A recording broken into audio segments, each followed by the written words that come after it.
Ductile iron, cast iron. On the surface, they sound pretty much the same, right? But what if I told you that in the world of engineering, choosing between them is one of the most critical decisions you can make?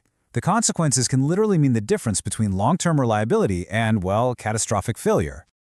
So, is picking the right one a simple choice? Not so fast.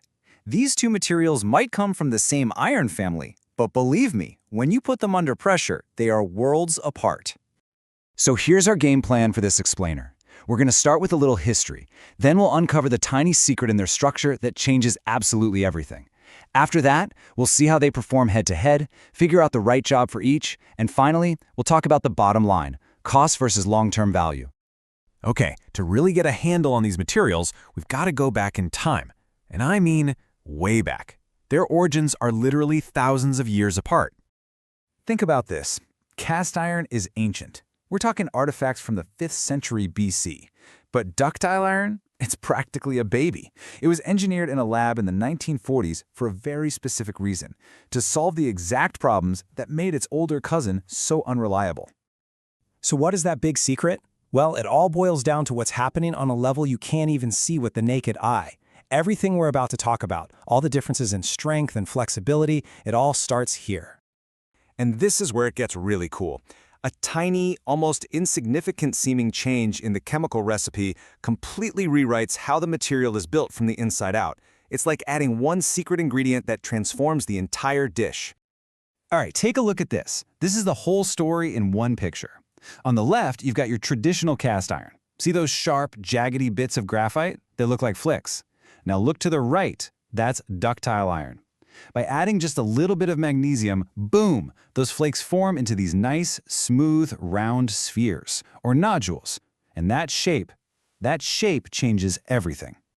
You can think of those flakes in cast iron like tiny fault lines running all through the metal.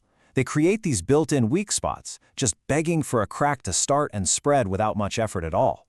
This right here is what makes cast iron so famously brittle. But those little round nodules, they are a total game changer. Because they're smooth, there are no sharp edges to create stress points. Instead, the iron structure can literally flow and stretch around them when pressure is applied. That's actually where the name ductile comes from, its ability to bend and deform without snapping. Okay, so we've seen the difference under a microscope. But what does that actually mean out here in the real world? Let's see what happens when we put these two materials to the test, head-to-head. First up is tensile strength. This is basically the answer to the question, how hard can you pull on this stuff before it rips apart? And wow, the numbers do not lie. Look at this. A high grade of ductile iron can handle 900 newtons per millimeter squared. A similar high-grade cast iron? It tops out around 500. That's not just a little bit better. Ductile iron is nearly twice as strong. That is a massive leap. And the crucial takeaway from that data is pretty clear, right? It means ductile irons is just plain tougher, more durable, and way more reliable when things get serious. But strength is only half the picture. What about flexibility? This is the bend, don't break test. Ductile iron can actually stretch up to 18% of its original length before it finally gives up. And cast iron? Its ability to stretch is so small, it's basically zero. It doesn't bend, it shatters. So with these totally different personalities, you can probably guess they're used for very different things. Let's talk about finding the right iron for the right job. Now, don't get me wrong, cast iron is still a champion in its own right. It's super hard, it resists wear and tear, and because it's so rigid, it's amazing at soaking up vibrations. That makes it perfect for things like heavy machine bases or engine blocks, places where you need rock-solid stability. But what about those jobs where failure is simply not an option? Think about the huge network of pressurized water pipes running under our cities. A break there is a disaster. You need something that can handle shifting ground, sudden pressure surges, and unexpected impacts. You need a material that will bend, not break. And for that, you need ductile iron. When you look at this broader list, the pattern becomes crystal clear. Ductile iron is the go-to for the tough stuff, the dynamic, high-stress, high-impact jobs. Cast iron is perfect for stable, static rolls, where its incredible rigidity is actually its greatest strength. Okay, this brings us to the final, and let's be honest, often the deciding factor, the money. But we can't just look at the upfront cost. We have to talk about long-term value. So why does ductile iron cost more? Well, it goes right back to that secret in the structure. You have to add that crucial magnesium, and the whole manufacturing process is just a lot more complex and difficult to control. So yeah, all that superior performance comes with a higher price tag.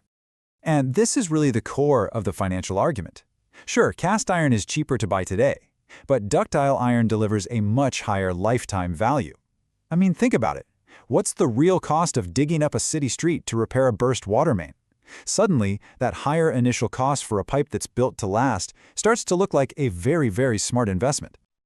All right, let's boil it all down. What are the key things to remember? Number one, it's all about what's happening at the microscopic level. Brittle flakes versus flexible nodules. 2. That makes ductile iron stronger and way more flexible. 3. Cast iron is incredibly hard but brittle. And 4. The right choice always comes down to the application's needs and its true lifetime value. And that leaves us with one last question to think about.